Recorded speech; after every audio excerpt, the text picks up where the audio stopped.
Hey everybody, Edo here, and I am absolutely thrilled today because I am going to give you a gameplay overview of Maul Peak. This is a gameplay overview because this is a really nice prototype. We'll do another full, robust how to play once the product is manufactured.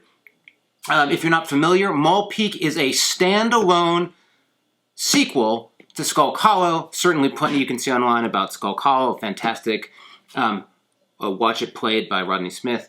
And Maul Peak is actually cross-compatible with Skulk Hollow, and you can mix and match the Guardians and the Bears and Foxes, the Grizzar and Foxen. And actually you can play a 4-player Battle for Boar mode. I will make a different video about how you mix the games together. This video is exclusively just about Maul Peak. Also, as part of the Kickstarter, there is a Runes and Ruins solo adventure special game. We have a sneak peek at this that actually Jessica will be doing, and I'll link all those below. But with that said, let's dive into Maul Peak. Well, all right, we now have the Grizzar and Saboso set up. What I'm going to do is going to explain the left side and the right side from a setup perspective, and then we'll zoom in on play. When you open the game, you're going to obviously have the rule book, but underneath, and Battle for Boar, which we'll talk about some other things, you'll have your different Guardian boards. You'll pick the Guardian board for the whichever Guardian you're going to use. Then you have to take their respective play mats. The Grizzar mat is in here as is Saboso's, and then you pick the deck boxes for the different, Guardians and the Grizzar you're going to use. So that's like pick up, play, pull it out, and then roll into this setup, which I'll dive into now. For the Grizzar, you're going to open the deck box, and inside you'll find the cards, the meeples, as well as the rage tokens, the den boards in the box, as are the red hearts, which are for the Grizzar. And so to start, you'll open up that, you grab all the cards, and you're going to separate out all of the Grizzar. Now, there's one card for each Grizzar, unlike Skulk Hollow, where there's numerous, so there's just one of each. You're going to take Sage, Herbalist, Barbarian, Assassin, and Mage and place them on the den board, which is also in the box. And then you're going to take the Druid and place the Druid on the table. The Druid starts in play. Everyone else is hanging out in the den. Also, you'll put their respective meeples, color, and icon on top of their character. You don't have to. You can lay them out in front, whatever is easiest for you as a player.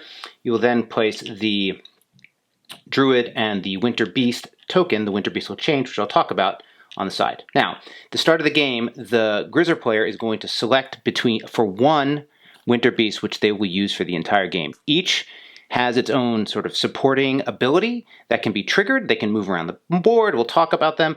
But in this case, let's pick the Snow Hare, which says spend 2 rage to draw 2 cards. Card draw, moving the Guardian, moving around the board. The Owl can attack. So just a variety of different things. But in this case, we're going to pick the Snow Hare.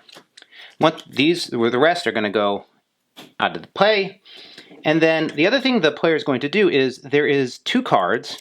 This is the sort of reference card for the Grizzar, and then there's a reference card for each of the Winter Beasts, which also have the different abilities for the Grizzar on the back. So you'll take this main one and then the appropriate Winter Beast one, the Snow Hare, chuck the rest, and then these are going to go to the Guardian player as a reference for their play. You'll obviously have your playmat in front, and then you'll shuffle your main play deck. The decks have different borders and colors, so you know what you're doing. So this is the Winter Beast. This is the main deck, and the heroes have a border around them. So you can sort them easily afterwards if you have our time. But you're going to have these cards, you're going to shuffle them up. This is your play deck. The last thing you're going to do is you're going to take 2 rage and place them in your rage bank. This is the setup for the Grizzar. We'll go all about how to play, but when you are ready to play, this is what your board or area should look like. Onto the Guardian, we've picked Saboso here, so we'll have the Saboso deck box, and in this box you're going to find the Saboso meeple, which starts in the layer space, as well as the Frost Shiver tokens, which will go on the player mat, and then the cards. And then so once you're done, you can take this, set this aside. These are the 2 cards we got from the other player. On our end, the deck will have 1 reference card for the Guardian. This goes to the Grizzar player. And same, just like the Grizzar, you have a deck. You're going to shuffle it up and place it in front of you. Power cubes are laid out. Heart tokens for the Guardian are laid out. And that's really it. So setup for Guardians is typically pretty straightforward. You're just going to hand over the reference card, put the Guardian on the layer spot, pull out your player mat, and typically you might have Veblen has web tokens, and there are different types of things that each one does. But for the most part, that's about it. Maul Peak is an asymmetric two-player tactical combat game. And so what that means is, as I mentioned, the Grizzar's going to be on one side of the table, the Guardian player's on the other. And what we're trying to do is knock the other player out. The Grizzar do that by traversing the board. I'll just make this traversing the board, and then jumping, moving up onto the Guardian. That's really one of the cool, super novel things about the title, is that you move and then you can jump up onto the Guardian, moving around, damaging each of the Guardian's abilities. As they do that, they'll knock out the Guardian's abilities, which I'll talk about, but essentially they're working their way around the horn, and each Guardian works a different way to knock out all of the different hearts to win. For the Grizzar, the only way to win is to knock out every heart on the Guardian. On the Guardian side, what they're trying to do is one of two things. One, eliminate all of the different Grizzar on the board. So if all of the Grizzar have been taken out, even if there's a couple more in the den, if they're all empty from the board, no one's left, the Guardian player wins. So one of the things on the Grizzar side is to make sure that you're getting those, bear out onto the field so that you're never in this position. So that's lose condition one. In addition, each Guardian has their own additional win condition. So in the case of Saboso, one of the things that Saboso is going to be doing, and again, I'll be more specific in a few minutes, is getting shiver tokens under the Grizzar, stunning them, and then if Saboso can move into their space and use his trap ability, or its trap ability, Saboso takes that unit and puts them into Saboso's cell, at which point they're effectively removed from the game. If Saboso can have 4 heroes trapped in there, has collected 4 of the bears and or the Winter Beast, Saboso wins. So on the Grizzar side, you're trying to just knock out all the hearts while moving up the Guardian, and on Saboso's side, you're either trying to clear the board of the bears or get 4 in your cell. Each Guardian's other ability is totally different. In the case of Veblen's trying to bring bear to their den. In the case of Quagra, you have confusion cards. Again, each and every Guardian's different. You learn them as you go. But effectively, in this case, those are the 2 win conditions. The other thing that is common between the Grizzar and all of the Guardians is how their hand size, actions, and cards work generally. So I want to just go over that. So as we already mentioned, both players are going to have a deck. They're going to draw up their hands at the start. Their hand size is listed on their player board as well as that reference card. And right now for Saboso and the Grizzar, they're both 4, but different Guardians have different hand sizes. There's also then the actions, and in this case, again, it's the same. Both have 3 and 3, but also different Guardians have different actions, and those play directly into your cards. So when I flip these over, they look similar. You see a number of dual action, dual ability cards here, some of which are just 1, and the same thing for Saboso, right? So every player is going to be looking at hands that are either 1 or 2 options on the top of the bottom. So that's common. In terms of how it's played, when you have your hand, let's start with the Grizzar here. I have my hand of 4 cards. These are fine. 4 cards, and I may play a card and use one of my actions. So playing a card is using an action, and I get to pick one of the 2 options on the cards. Now, I will go through the different Grizzar, but they all have abilities that they're able to do, or actions. So this is how he can do melee, he can leap, he can use magic. So based on that, Some Grizzar can't do all these, can't use magic. Like, say, for example, the Barbarian can't use magic, but another can. So when I play one of these cards and spend that action, I am spending it specifically for a Grizzar. So we can use them for any of them, assuming they have those abilities, but if they don't, we can't. So all Grizzar, for example, can leap. So that's not one. But in the case of, again, the Barbarian doesn't have a magic ability, so you wouldn't be able to use magic for that one. The other thing that's worth spending a second on here is movement. So this, as I mentioned, the Grizzar player is on this side, the Guardian player is on that side, and when you are playing a movement card, you are orienting the card to the board like this. So what this means, if you like put the card here on the table, is you have the option of moving in the direction to that orientation with one of your Grizzars. So in this case, I could go pink. I could not go here because that's off the board. It doesn't wrap or anything. Let's say we had proceed here. Proceed would let me go here. This is important to get familiar with, and so if I slide over to Saboso, same thing, series of actions, and then for this player, that orientation will be like this. So in this case, gain ground's pretty easy. You can go in any direction, but that sort of orientation of movement is important. All of the Grizzar, all of the Guardian cards just work on the Guardian. You don't select which Guardian. However, well, until Trovek and Gnarl, but that's specific to that Guardian. However, the Guardian player has these different abilities on their body. So there's Quake, Whack, Frost, etc. And when an ability is disabled, and if there's two abilities like Quake's on both of Saboso's legs, if both spots are disabled, which is to say have damage on them, or let's say if Whack has 2 damage on it, the Guardian may not use that ability. So in the case of the Grizzar, some abilities don't work for everybody. In the case of the Guardian, if the ability is disabled, Whack, you can't, that option's not available. So you'd have this for this card centrally. So that's essentially how card play and action points work. Remember, all the information's here. There are a couple specific things that are off board. In the case of the Guardian, there's a prepare action, which is discard 1 card and then draw 2, but it costs an action.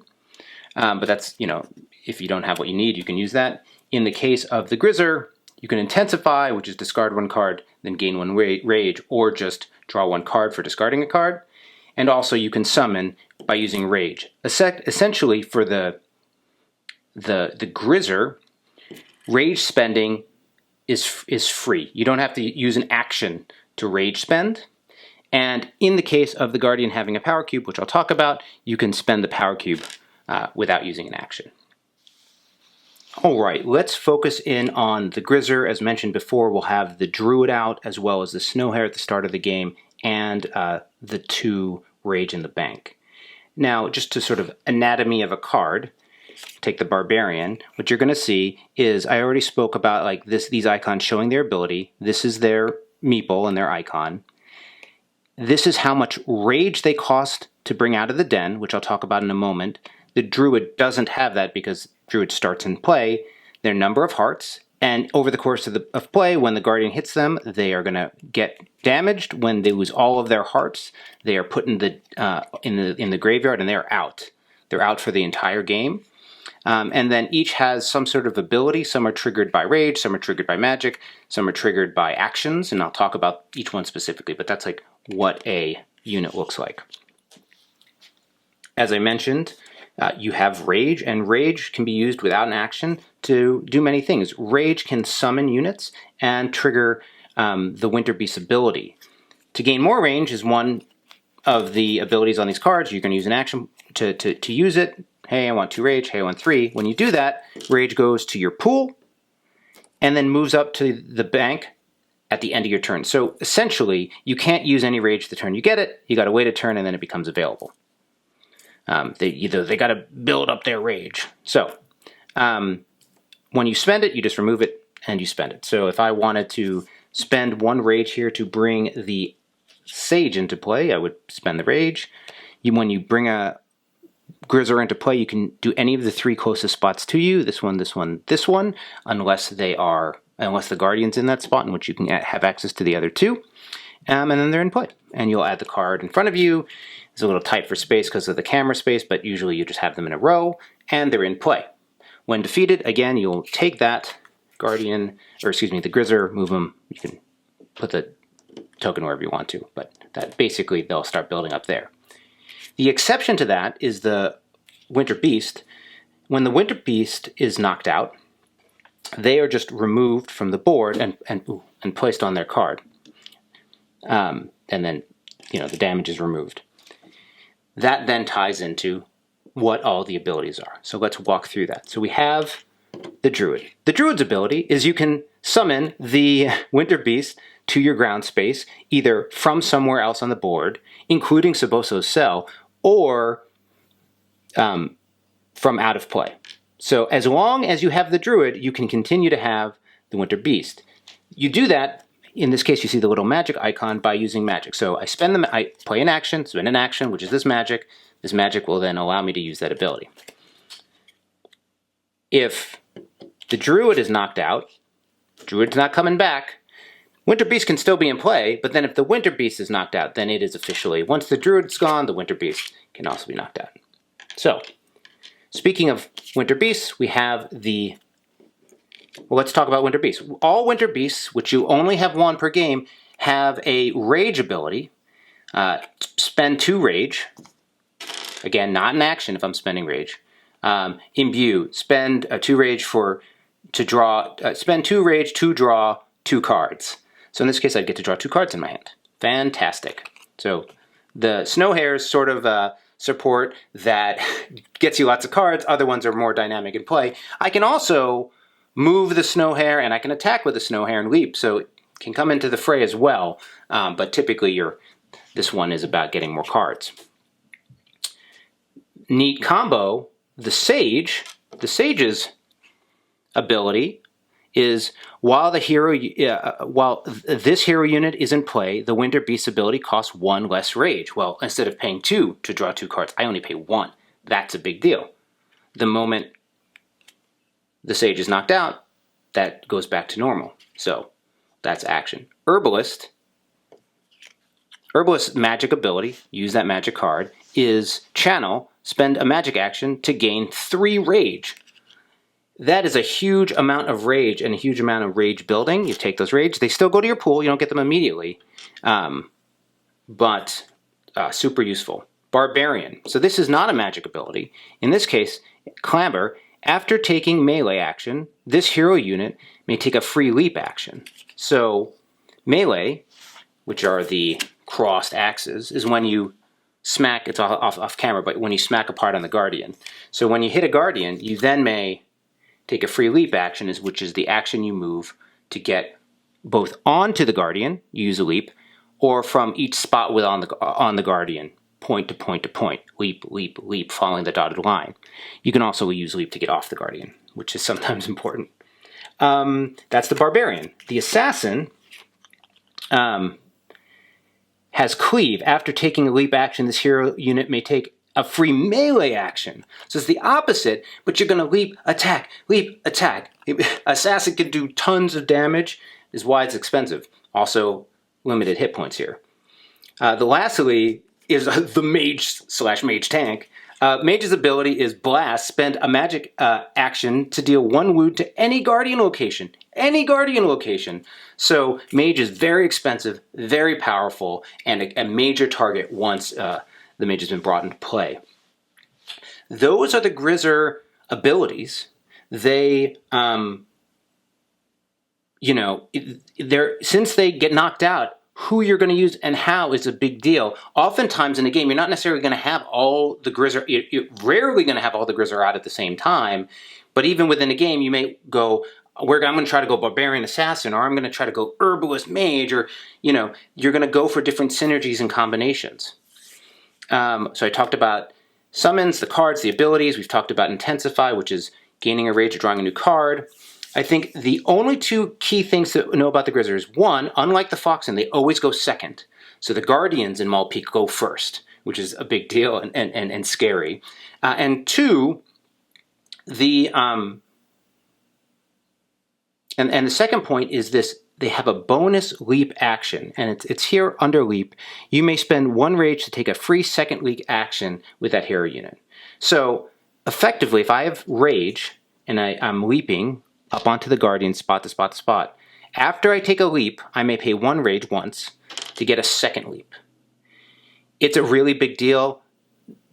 You know, the Grizzar don't quite have as much maneuverability, and using that extra rage for 1 more leap goes a long way. But you need to have a leap first to then get that bonus leap. You can't just use it 1-to-1. You know, you can't just spend this to leap. You have to have the card to then leap and then spend it. That's really the basis to the Grizzar. I'm going to switch to Saboso and then just show a little board play quickly. All right, let's talk about Saboso. And actually, I flipped the board so you could see this is the orientation that the Guardian player is always going to have, starting in their layer nearest to them and working towards the Grizzar. And so Saboso is this lumbering monster who is trying to just claw up the Grizzar and bring them into his icy chest. Not maw, maw's up there, chest. And it's going to do it using its abilities. Now, movement, as I talked, is pretty straightforward. Guardian's going to move based on the movement cards in the orientation. Let's talk about Saboso's key abilities. Okay, so first we have Quake. Quake's based on the legs. Again, there's 2 Quake locations.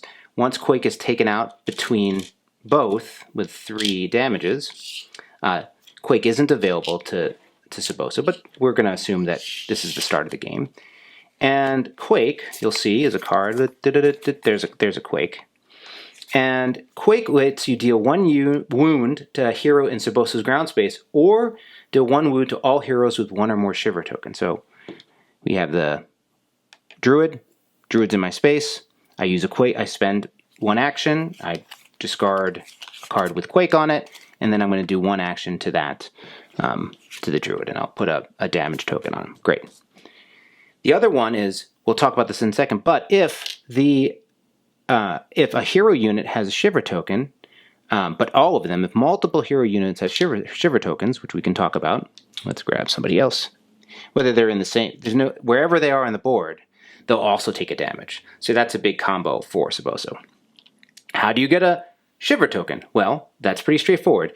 You're going to use Frost. So Frost is add 1 Shiver token to any hero unit in a surrounding ground space that shares a side with Saboso. Basically, what that means is if he's here, this one, this one, this one, this one, this one, this one, this one. So very straightforward. There's a unit here. I use Frost, spend an action, and I stun them. Or put this underneath them. Now, the way Shiver tokens work is Shiver tokens go through the next player's turn, and during that turn, that player is unable to use this Grizzar. This Grizzar's shivering and cold and incapacitated. At the end of their turn, it'll get removed. So it acts as a sort of stun for them. However, only 1 gets removed. So if you've double shivered a character, it will last beyond that 1 turn because it'll just remove 1 of them. It's also worth note that the Grizzar can remove a Shiver token by spending a rage as well. So they do always have an option there.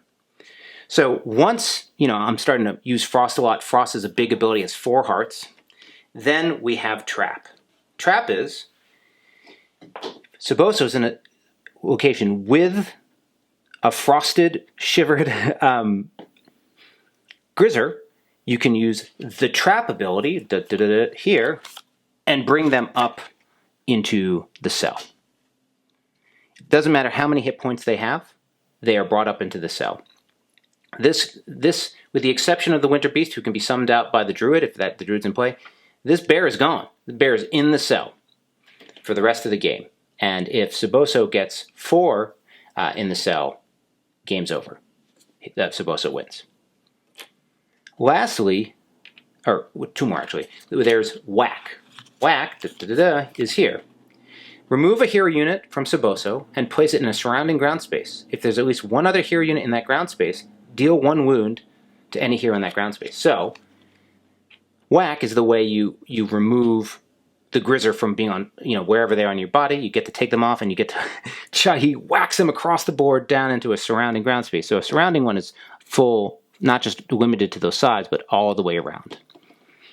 So, great, I removed him. I could do that, and then my next ability could be Frost, to put a Shiver token under him. If there's another unit in that spot, you get to put a damage on one of them. So that's like a pretty big deal. So like, say it was a Winter Beast, Druid's climbing up, could knock out the Winter Beast, or add a damage to the Druid. So, you know, using that damage and whether you're whacking for removal or to hit a damage is part of what you're going to be thinking about. Lastly, you have Mend. Mend's a super important ability, and what Mend does is it lets you remove a damage token from you. You can, on one action on your turn, say like Whack has been disabled, I could use the first action to mend it, and now it's available, and then I could use that action. So you always have the ability to get an action back by using Mend. Now, I talked about Prepared, discard a card, draw 2. Thing that I skipped earlier was power. If I spend an action to gain a power cube, it goes into my pool, like we talked about with Rage, and then it will move up into my power cube spot at the start of the next round. This is, or at the end of the previous round, but it becomes available the next turn. This spot indicates Saboso may only have one power cube available at a time. And the way a power cube works is you can use it as it doesn't count as an action, to use any ability you have or move one spot in any direction, effectively a gain ground. So Saboso already has 3 actions, but if we have this power cube, Saboso will have 4 actions. So that means, you know, like a 4 action could be like, you know, playing my cards, I could step, Frost, step, that would be 3, but now I can use my power cube and then trap and get this in myself. So getting that extra action is a huge deal. It doesn't, if an ability is disabled, it's still disabled. So it doesn't make it so that you can use disabled abilities. That's really it. It's important to learn each Guardian on their own, but they typically have different approaches, a way to maneuver around the board and use their abilities. So let's focus in on an exciting round of play. It is the Grizzar's turn. We've been battling, and I have 3 Rage ready and available. I just don't have the player mat in front of me for the space, but I've got this 3 Rage. Barbarian's got 2 damage on him. Druid's got 3 damage on him. And the Snowhair's been knocked out of play. Saboso has a power cube available and already has some damage coming on as we move, and it's my turn. Now, my big problem here is I don't have a leap, so perhaps the first thing I'm going to do is say, well, I need a leap to start getting up and doing some damage. So I'm going to use first action for the Grizzar is magic. Use that magic to summon the Snowhair back into play.